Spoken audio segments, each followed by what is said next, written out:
Shri Sairam, offering our most humble and grateful pranams at the lotus feet of Bhagawan Shri Sathya Sai Baba. There is no person who is unfamiliar with the divine discourses that Bhagawan has delivered over a number of years.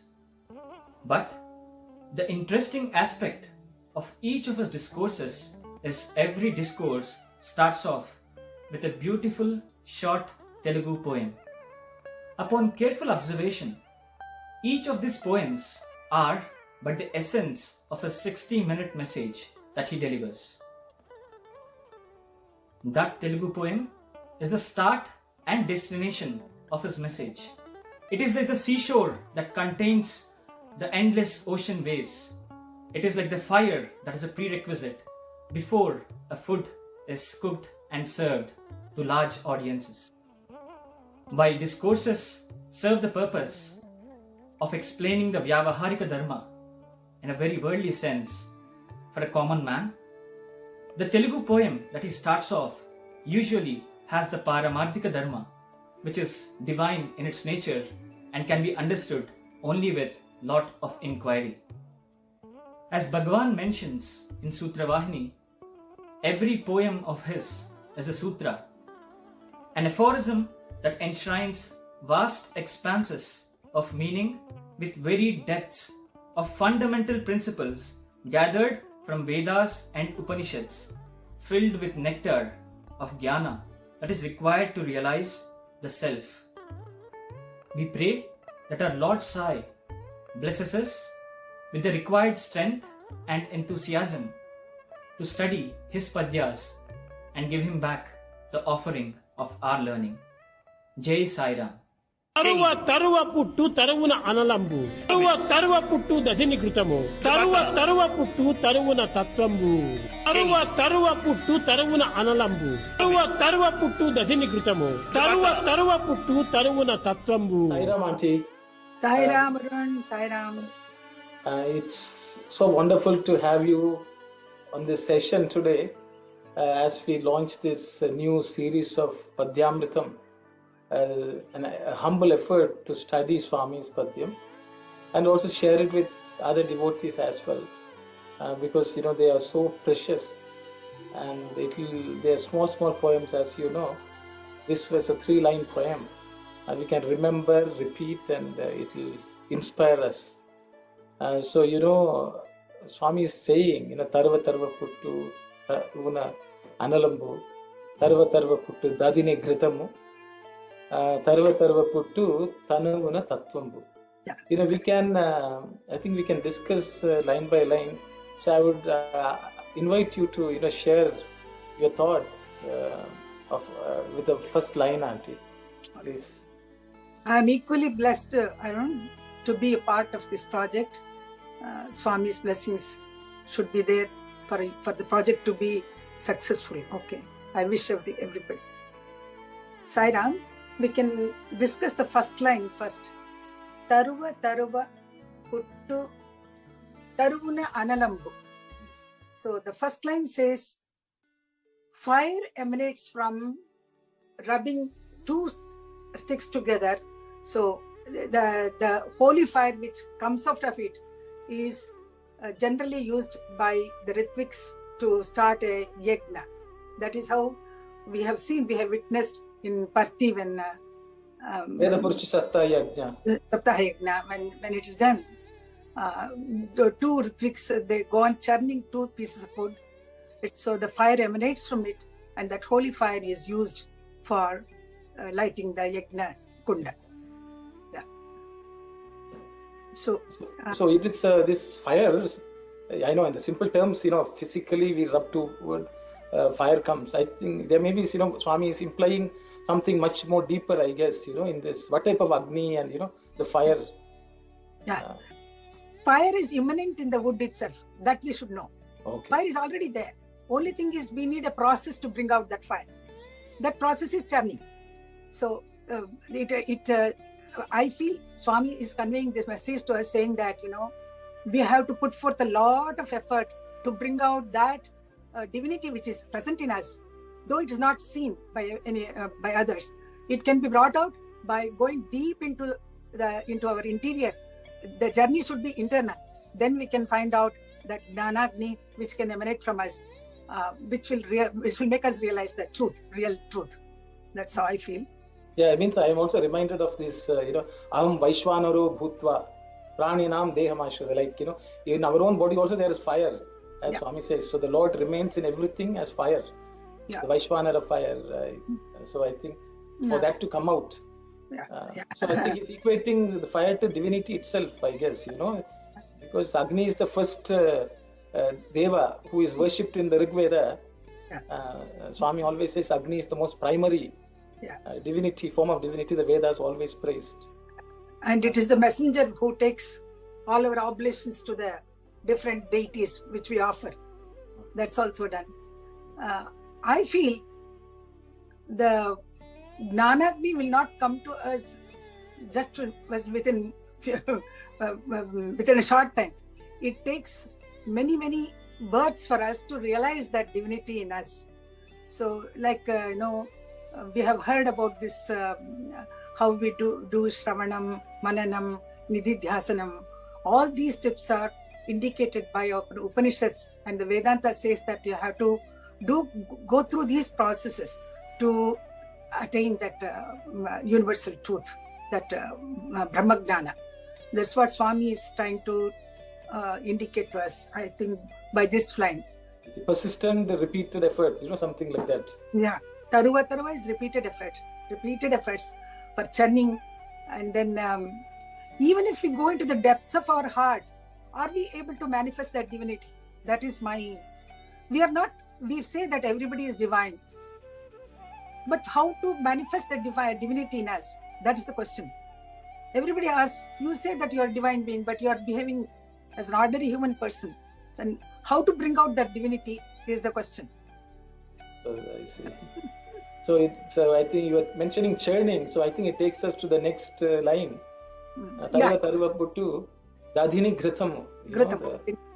Ghee. That is, unless we experience that divinity in us, we cannot say that we are divine beings. I feel like that. But whatever you feel, you please tell us. Yes, Auntie, because because the Swami says you are divine, but you have not realized. Yes. That Swami keeps on saying, and he wants us to realize it. So he is telling that persistent effort is needed. Just the way fire, it takes a lot of effort to rub two wood and get fire. And even the next ghee also present in the milk everywhere. But it's not visible to us. It's not visible to us.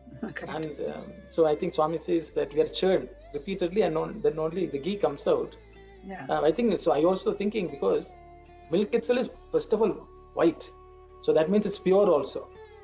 Only in that the ghee can come out also. Maybe we should also, Swami is equating with milk, so that means we should become pure first of all, and then we should churn. And it sort of relates to the milk ocean also, So it was churning. The Devas and the Asuras were churning.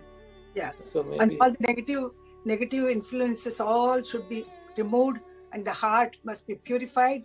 Only then the divinity can be revealed. So just like in milk, butter pervades the whole milk. There is no place. Every part of the milk has got butter, but it should be brought together to a consistency where you can get that butter itself. That's Kendri Kritam, what we call. Kendri Kritam is to make it into the center. So how do we do that? We go on churning, and even butter, before the butter comes, there is a process. The milk has to be boiled, then it has to be, buttermilk must be added to it, so that, it becomes the curds. The curds also should be churned after a long time, only then the navanitam, that butter comes, that nectar which comes there. So also, as you mentioned, in the milky ocean, when the Danavas and Devas, when they were churning the ocean, so many things came, and at last even the poison also came, hala. But it took a long time for them to get that nectar, amritam. So amritatvam should be also, it needs a lot of practice, spiritual practice, for us to get to that stage where we can get that nectar the essence of our life, I feel. So that, Swami's, the essence you said, that's the tattvaṁbu, the principle. I think that's Swami is going. He's saying tanuvuna in our body, he says. So we can still realize the divinity in our body, from our body, that kind of is it. But taruva, in a tanuvuna tattvaṁbu. So in a body, how do we do the churning? I think that's is it good activities or good sadhana? What do you think, Auntie? So many spiritual practices Swami has given us to get to that stage. We all say that we are all divine beings. When we go in, when we study scriptures, when we listen to the lots of good speakers who can really give us the essence of our Upanishads and Vedantas, I think a stage comes in our lives where we can make an inquiry into ourselves, saying that deep inquiry is needed there. So that, we realize that we are not this body, we are not this mind, we are not this intellect, we are something else. The one consciousness which is inside us, that is the tattvam. The moment that we sever this ties with the body consciousness, then we can realize that tattvam. The Swami is saying that last line where, you can get that only tattvam asi. He wants to bring that Upanishad Mahavakya here. Okay. So that is, we see the divinity outside, but then we realize that it is also within. It is, and then Swami says puṭṭu. That means he takes birth in our own heart. That's so it's the birthing of the Lord in this body. And the divinity then manifests, as you said. Just we manifest. We have to make effort to manifest it. Yeah. And Swami says, we just celebrated Swami's birthday, and Swami always says, the real birthday is when I am born in you. That is it. Born within you, Within you, that's you. So I think it is a gift from Swami on his birthday, and it's an instruction also, I think, for us to pursue this sadhana, using the body in the most sacred ways, so that one day, Swami really takes birth in our heart. Yeah. But for Swamis to take birth within our hearts, the first step is purifying our hearts. Purifying our hearts, then only he comes there, and then see, he is born there. For that, I think spiritual practices, what Swami has, especially the Namasparana. Namasparana is the only thing which we can, in Kali Yuga, we can practice it. And then so that, always constantly remembering him in our hearts. That helps us to remove at least all the ignorance which is inside us, and then try to get united with that Supreme Lord. Yeah, okay. So there are so many devotees who have done this and exemplified, and Swami also speaks about that. Like Hanuman, Valmiki, just with pure Namasmarana, they were able to manifest divinity in such great measure. So in this age, we cannot do those practices which they used to do in Treta Yuga and Dwapara Yuga by performing big yagas and yajnas. That we cannot do. At least we can be good human beings in this life, and then we can be compassionate to our fellow beings, and then try to recognize the divinity in others. Yeah. Okay, it was wonderful discussion, Auntie. I know Swami has packed so much into these 3 lines. We can discuss on and on. That's like Sutra. It is Brahma Sutra, just Sutra, Swami Sutra. So in small sentences, he packs it with so much highest philosophical truth, which we are not able to catch. And we appreciate. Just taruva, just we have to go on churning in our hearts, so that the new meanings which Swami wants to convey to us, it will come. Yes, and wonderful. So I think it's a good start. We will again and again, we may reach out to you to come and join us. It was wonderful having you, and thanks for taking your time out and discussing this with us. It's my pleasure, and then Swami's blessings. That's all I can say.